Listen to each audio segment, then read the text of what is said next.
I think I just kind of have to accept you guys will probably never be able to see my eyes unless I do that again. I am filming this, like, with my window, like, fully open, so, like, all of my neighbors who walk by are gonna be able to see that I'm sitting here recording this in front of you right now. I was like, dude, I have this mind-blowing idea, okay? First of all, shout out to Shay's roommates who gave me a piece of equipment that I have been, like, praying for to get one for free or to find one so cheaply. Free tripod selfie stick combo, bro. I'm gonna be making one wheel content, videos. I'm gonna be making fucking, I don't even care, dude. I don't even care. I'm gonna make everything now, bro. You don't even have to worry about it. I'm gonna be making it. Yeah, but I was like, I watched a YouTube short of somebody being like, try this transition to this song. And it was fucking Tranquility Base Hotel and Casino by Arctic Monkeys. By the way, I'm just gonna talk until my phone runs out. I literally posted like 7 videos today because I was like, shorts mostly, but I posted one regular video as well. But I was like, I'm just gonna free up as much space as I can on my phone so I can make a long video talking about Tranquility Base Hotel and Casino. And then I like wasn't in the mood to listen to it, I guess. I kind of just like, you know, was doing other stuff. I've been really, really heavy on listening to Midwest emo when I'm at home by myself because Shay doesn't like it, but it's so like, it's what's speaking to my heart right now. Before I even turn on this camera, I have a confession. I'm wearing my Ripe t-shirt under this, but I was like, I am chilly. I will go put on my Leisure Hour Muncie, Indiana emo crew neck that I got at their show with Cliff Diver. I have the poster for it in my living room. Yeah, I made this whole like thing about the Midwest emo monologue, and I had all of these little bits and how it relates to so many things. But I figured I will just run this list down to you until I can't no more. Am I greasy? No, I'm not. But I'm gonna just run this down to you until I can't no more. I somehow decided I was gonna start with Harrison Gordon, I guess. I do love Harrison Gordon. The thing about the way that I listen to music is like, I get really, really attached to like maybe 5 songs by an artist, maybe more, maybe less. Sometimes it's like, the range can be anywhere from like 1 to like 7, I will say. Between 1 and like an album worth. So somewhere between like 2 minutes and 45-minute window of time, listening time. It kind of just depends on how the song gets served up to me. It's interesting because Midwest emo is one of those things that I listen to for myself. Like, I don't listen to it for anyone else. I don't associate it with a lot of people. Like, when I think about the core root of Midwest emo and like where that started for me, I think about the Front Bottoms. I have a poster for them in my living room. I have a couple of their t-shirts. One day I'll run down all of my different merches, that, like in the categories of merch that I have. But the Front Bottoms, I like so vividly like remember it. I read the quote, "Make sure you kiss your knuckles before you punch me in the face," which is Twin Size Mattress. I read that on the back of a jacket on Tumblr when I was trying to convince myself that I was going to use Tumblr because I'm canonically late to the function on all kinds of things like that. So yeah, I read that and I was like, wow, that is so cool. And then it was a song, so I listened to it in my room by myself at my parents' house, and it kind of like took me down this tiny rabbit hole where I was listening to that song and then like a couple of songs by Moose Blood, which was like, oh, for sure. When your flashlight cutting up the trees behind my house. Vacation Town. That is another one of those like influential songs by the Front Bottoms. and I think about Gum by Moose Blood, that so perfectly encapsulates, like, that is what Tumblr was to me, man. That and, like, my Arctic Monkeys tattoo, shout out, like, that song sounds like oil spills, like, wishing I could afford a pair of Doc Martens. It sounds like drawing those, like, tattoos of, like, Disney princesses, like, emo edits. Like, that song sounds like crying, painting this painting that's in my room right over here. Like, that song sounds like my preteen pain. For sure. Like, not even preteen, like, I don't even know how to explain it to you, man. That song felt like it was made for me when I was walking home from school listening to that song. So yeah. So let's see here. We talked about Moose Blood. We talked about the Front Bottoms. Let me jump back in on Harrison Gordon. My favorite songs by Harrison Gordon, Kirby Down B was like the song that I listened to. That was how I found him.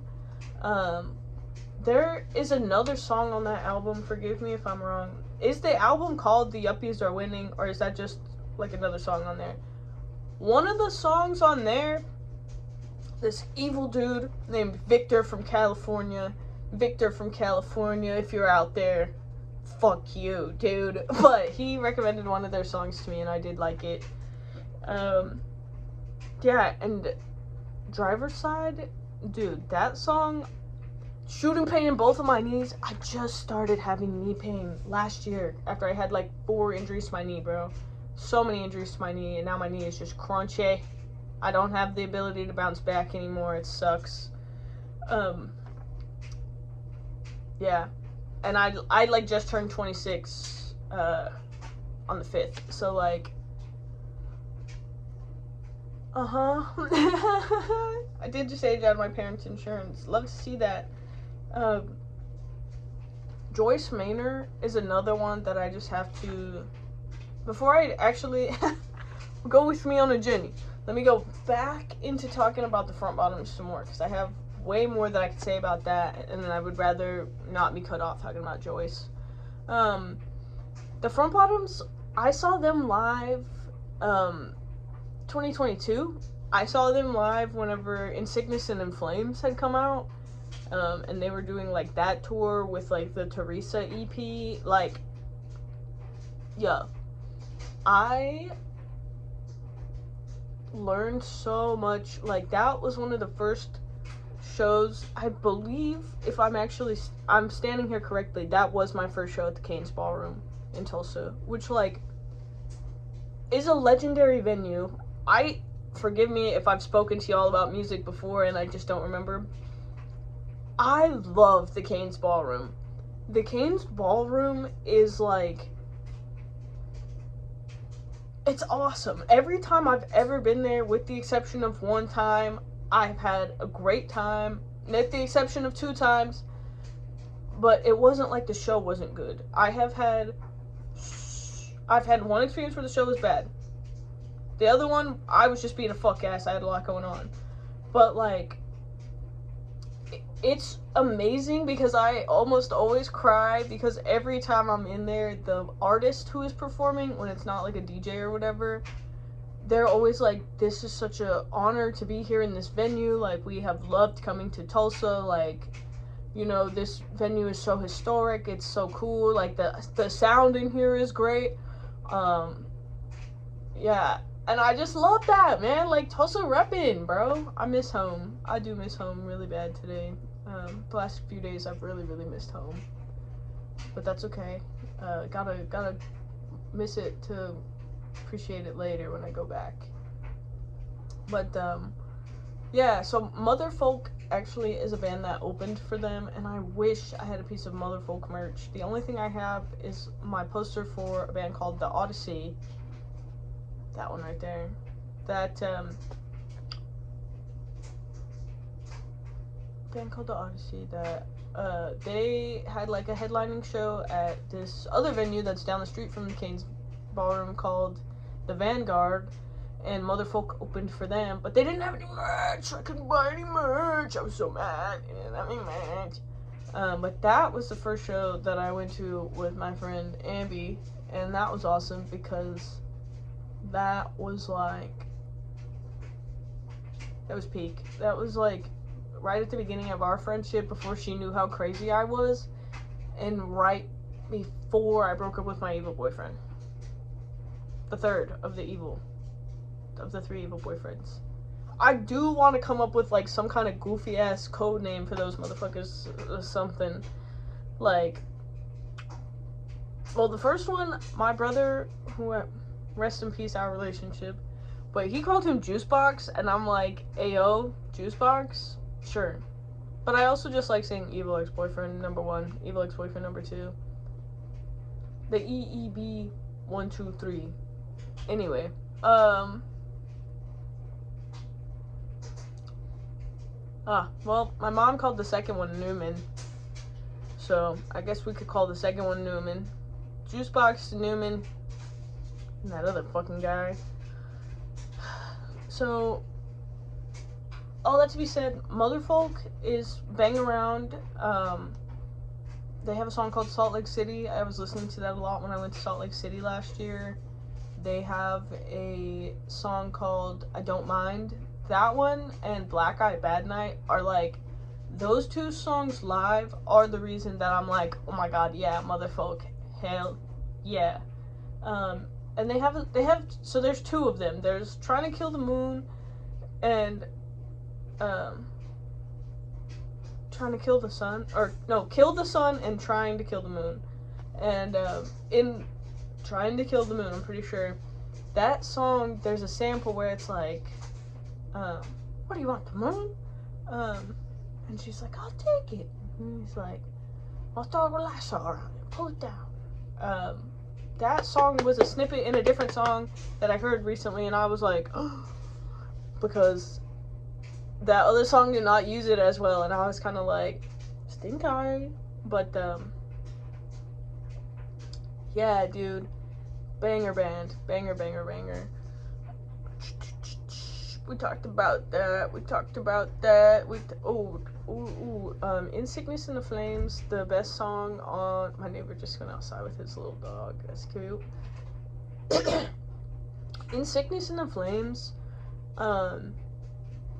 Leaf Pile, that song, Everyone Blooms, and fucking Bus Beat.